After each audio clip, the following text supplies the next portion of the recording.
हे योगी जी, आप सबको जेल भेज रहे हैं तो कोरोना वायरस को क्यों छोड़ रहे हैं? उसे भी जेल भेजिए ना। आप ऐसा कर दीजिएगा तो पूरी दुनिया आपकी शुक्रगुजार रहेगी। कौन योगी जी? तुझे नहीं मालूम योगी जी कौन है? सारी दुनिया उन्हें जानती है। अरे अपने उत्तर प्रदेश के मुख्यमंत्री योगी आदित्यनाथ जी की बात कर रहा हूं। वो हमेशा गुस्से में रहते हैं। कोरोना के मामले पर भी वो गुस्से में हैं। ना बेड्स की कमी है, ना ऑक्सीजन की कमी है, ना रेमडेसिविर की कमी है।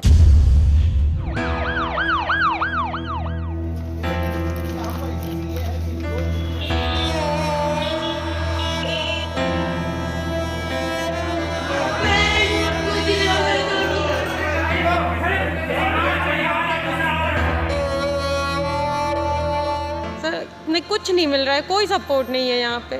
मुझे नहीं समझ में आ रहा मैं क्या करूँ, कैसे करूँ, क्या करूँ, कोई सुनने को नहीं राजी है।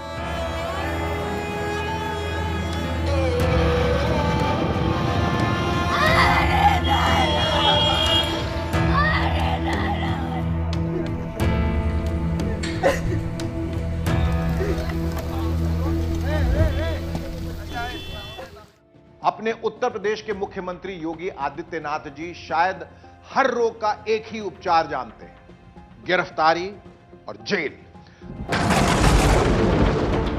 अभी तक उन्होंने राज्य में अपने विरोधियों से इसी तरह निपटा है। अभी उनका यह फरमान आया था कि जो लोग कोरोना को लेकर अफवाह फैलाएंगे उनके ऊपर एनएसए लगेगा, यानी गिरफ्तारी होगी, जेल भेजा जाएगा। जब पूरे उत्तर प्रदेश में कोरोना का कोहराम मचा हुआ है तो योगी जी लंबे लंबे दावे कर रहे हैं, इतने लंबे लंबे कि आप उनकी गिनती करें तो कुल मिलाकर कई 100 किलोमीटर लंबे दावे हो जाएंगे। आपको भरोसा नहीं हो रहा होगा, कोई बात नहीं, खुद योगी जी के मुखारविंद से सुन लीजिए। 26 अप्रैल को योगी आदित्य जी ने पत्रकारों से बात करते हुए क्या कहा था। जितनी उत्तर प्रदेश की आबादी है उतना देश के अंदर अगर आप देखेंगे तो 22 राज्य आते हैं तब उतनी बड़ी आबादी होती है। उस सब के बावजूद आपने देखा होगा ऑक्सीजन की क्राइसिस दिल्ली के अंदर है, यूपी के अंदर ना के बराबर है। जितने कोविड पॉजिटिव केस हैं, एक उनकी संख्या में लगातार गिरावट आई है। ना बेड्स की कमी है, ना ऑक्सीजन की कमी है, ना रेमडेसिविर की कमी या किसी अन्य जीवन रक्षक दवा की भी कमी नहीं है। अभी आपने योगी जी के दावे सुने, अब देखिए कि उत्तर प्रदेश के अस्पतालों के अंदर और अस्पतालों के बाहर क्या स्थिति है। हालात कितने खराब हो चुके हैं।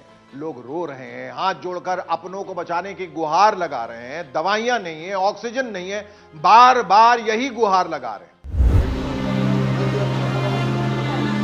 हमारा तो सब कुछ चला गया, हम बर्बाद हो गए। ऑक्सीजन मिल ही नहीं रहा है यहाँ पे। अभी बेड नहीं खाली है।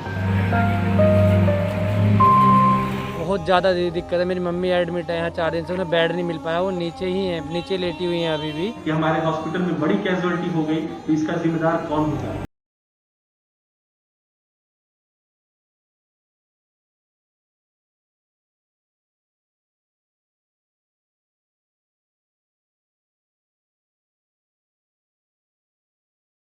सच में इन तस्वीरों ने हर किसी को अंदर तक तोड़ दिया है। अब ये सुनिए लोग कैसे रो रो कर प्रशासन की नाकामी गिना रहे हैं।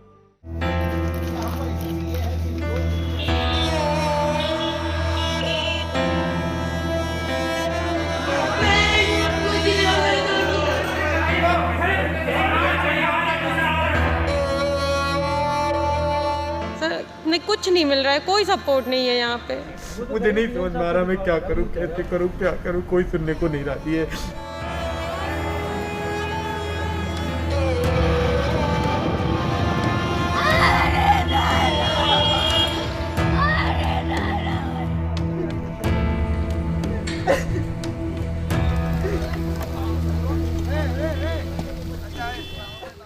एक और वाकया बताऊं योगी जी, चूंकि आपने ऑक्सीजन पर इतना लंबा भाषण दिया इसलिए सुना रहा हूं। आपके ही राज्य के फिरोजाबाद का मामला है। वहां के 65 साल के रणवीर जी सरकारी ट्रॉमा सेंटर में थे, जहां उनके बेटे को बताया गया कि वहां ऑक्सीजन नहीं है, इसलिए पिताश्री को दूसरी जगह ले जाइए। लेकिन दूसरे अस्पताल में जाने के लिए सही समय पर एम्बुलेंस नहीं मिली। किसी तरह ई रिक्शे से उन्हें अस्पताल पहुंचाया गया, लेकिन तब तक उन्होंने दम तोड़ दिया। लेके आए थे इमरजेंसी में ट्रामा सेंटर में, वहाँ पर टेबल पे एक बोतल लगा दी उनने और वहाँ रजिस्टर में नाम लिखा हुआ रणवीर सिंह। क्या बोल क्या दिया था वहाँ से? उन्होंने कह दिया ऑक्सीजन खत्म हो गई, आप बाहर कहीं भी लेके जाओ उनको। तो एम्बुलेंस से लेके ऑक्सीजन की इतनी कमी है आपके यहां योगी जी। आप खुद देखिए कि राजधानी लखनऊ में गैस सिलेंडर के लिए कितनी लंबी लाइन लगी है।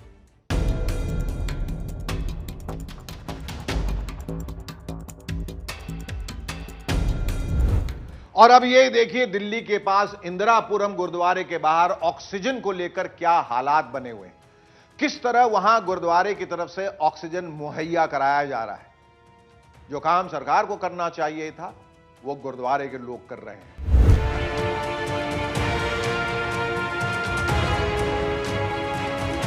इस वक्त हम इंदिरापुरम के गुरुद्वारे के बाहर मौजूद हैं और लंबी कतार यहां पर लोगों की लगी हुई है।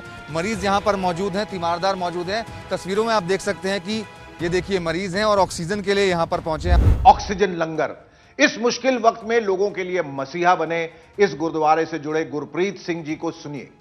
2000 से 2200 आदमी जिनको 5-10 मिनट में ऑक्सीजन ना मिलती, वो इस जिंदगी से, इस दुनिया से चले जाते, उनकी यहाँ जान बचाई गई है गुरुद्वारा इंदिरापुरम की इस निशान साहब के नीचे। कोई पेशेंट को 20 की उसमें ऑक्सीजन पे आता लेवल पे, उसको हम पीछे से भी उठा के ले आते हैं, और जो यहाँ पे 70-80 की उसमें आता है उनको हम वेट कराते हैं कि सबसे पहले जिंदगियां बचानी है इस टाइम, कि आदमी की जिंदगी बचेगी तो कुछ होगा।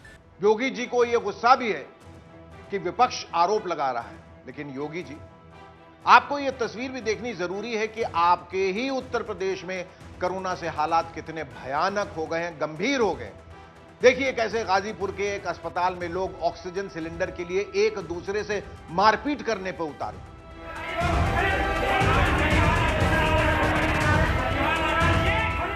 योगी जी जब आपके राज्य में यह स्थिति है तो विपक्ष तो आरोप लगाएगा ही, विपक्ष आवाज उठाएगा ही। इसलिए तो कांग्रेस की महासचिव प्रियंका गांधी ने योगी जी को आज एक पत्र लिखकर यह कहा है कि उत्तर प्रदेश में दवाइयों से लेकर ऑक्सीजन की किल्लत हो रही है और सरकार अपनी जिम्मेदारी ठीक से नहीं निभा रही है। और भी कई बातें हैं इस पत्र में। सबका लबो-लुबाब यह है कि उत्तर प्रदेश में स्थिति गंभीर है। योगी जी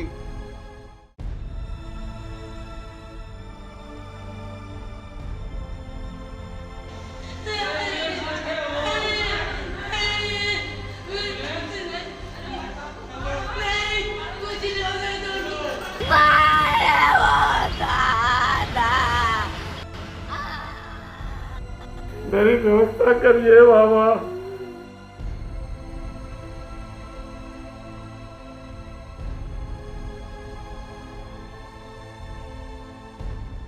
योगी जी हमारा भी यही कहना है कि फिलहाल ये वक्त आरोप प्रत्यारोप का नहीं है, लेकिन विपक्ष अगर ये कर रहा है तो आप भी तो वही कर रहे हैं। आप भी कोरोना वायरस को दमखम लगाकर लड़ने की बजाय विपक्ष से लड़ रहे हैं। ये सही तरीका नहीं है इस आपदा से निपटने का। और आपने किस आधार पर कह दिया कि उत्तर प्रदेश में कोरोना संक्रमण कम हो रहा है?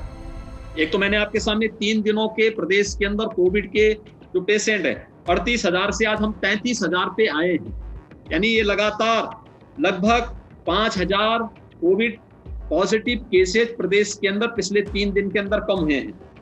योगी जी वास्तविकता तो यह है कि आंकड़ा इसलिए कम हो रहा है कि कोरोना का टेस्ट भी अब कम हो रहा है। इसलिए भी कि टेस्ट करने वाले हेल्थ वर्कर्स या तो कोरोना ग्रस्त हो गए या अब टेस्ट करने वाले लैब्स कम पड़ रहे हैं। आपके यहां अस्पतालों में मारामारी की स्थिति है। योगी जी एक मिसाल देखिए।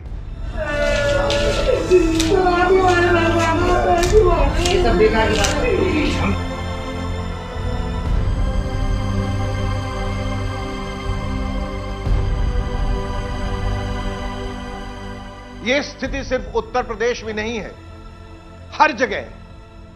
खैर अंत में योगी जी से सिर्फ 2 बातें कहना चाहूंगा, हालांकि छोटा मुंह बड़ी बात, लेकिन कहना जरूर चाहूंगा। माफी चाहता हूं। एक तो यह कि आंकड़े के खेल में मत उलझिए योगी जी। दूसरा यह कि आप तो योगी हैं। योग से गुस्से को काबू कीजिए और अपनी सरकारी मशीनरी का बेहतर इस्तेमाल करके कोरोना पर नियंत्रण कीजिए। जय हिंद योगी जी।